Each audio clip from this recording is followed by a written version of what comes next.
So, can you go back to a company or recruiter or hiring manager after rejecting a job? Can you go back and maybe ask them for the job again or tell them you changed your mind? This is actually a very good question, and I want to answer it from my own experience, working in recruitment for almost 4 years now. This happens. It happens. It has happened to me about 4 times.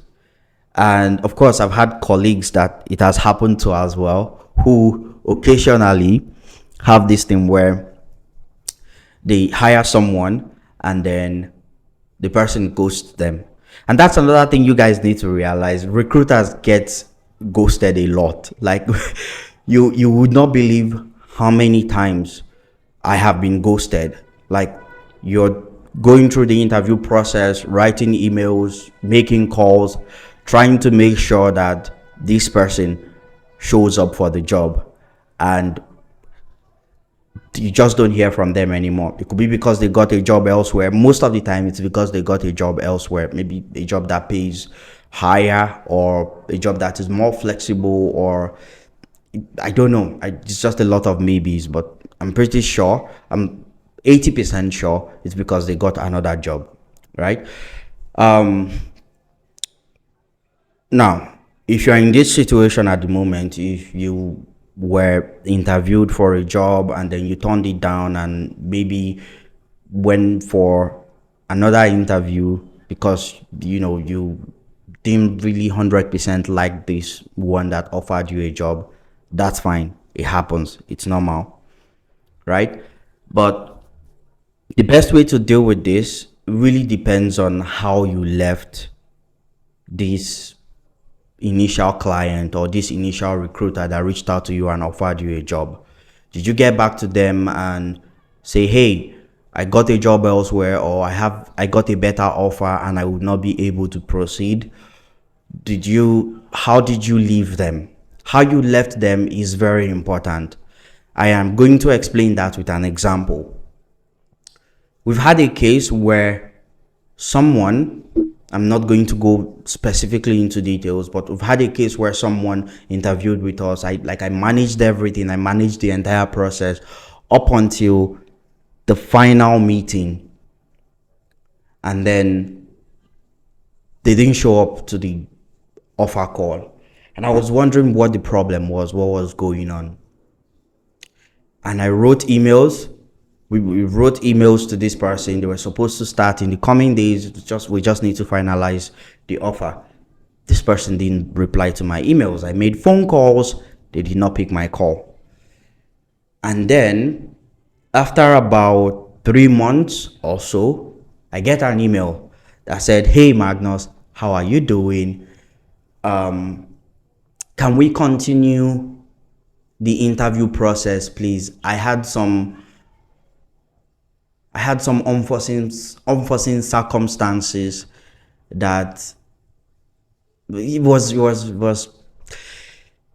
a very interesting email. When I got that, I laughed, because this is just 3 months now. Like, if you had any issues, really, you should have written to me since. You should have written to me like a week later, a day later, right? 2 weeks later, even a month later, that's fine. But it's 3 months, dude. Like, you should have reached out to me all this time and said, hey, this is the situation, this is what's going on, and all of that. And I feel like a lot of people tend to put a lot of emotions to job application and work in general, and it shouldn't be so, right?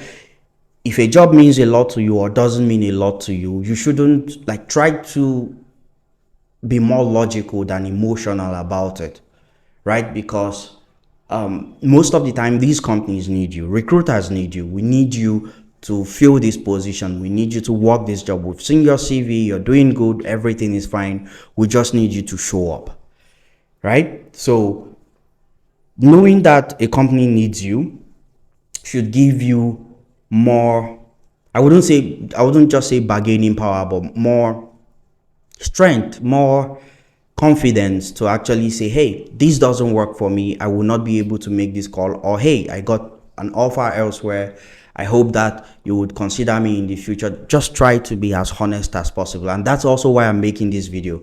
Try to be honest. Try to, you know, try to just be honest, really. No one is going to beat you or kill you. If you got an offer somewhere else, then chase it. So, back to the question's answer. Can you go back to a company or recruiter after stepping down or after rejecting their offer? Again, it really depends on how you left them, right? If you ghosted them completely, then you better come up with a really good excuse. You better have a really good excuse why you did not, show up all this time. If you did not ghost them, maybe you got an offer elsewhere and you inform them that, hey, I got an offer elsewhere, then by all means you can go back to them. You can write to the recruiter or the company like, hey, the offer I got was terminated and I was wondering if you're still hiring so that I can continue my interview with you guys. Again, don't worry, don't overthink it. You're just asking a question. You turn them down and now you would like to come back. That's fine, that happens. Some recruiters will tell you, oh, that's not fine, and all of that. It's just them really just putting emotions into the whole thing. Again, you're good at this job. Of course, there are going to be questions. There will be questions when they meet with you again. They will ask you what happened, what's the plan now? Are you looking to work with us full-time or part-time? Are you looking to work here for a year or more, or you're looking for just a short gig? They will ask you questions. They want to make sure that you're not going to step down after accepting the offer.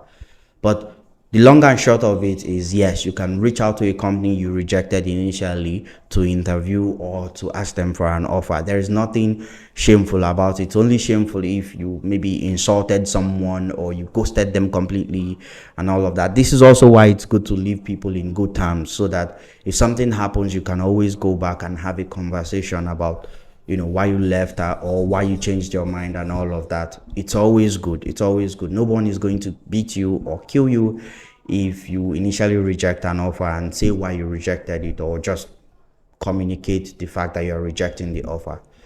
So yes, you can go back to a company and ask them about the previous offer. This is not a guarantee that they will take you back. This is not a guarantee they would hire you, right?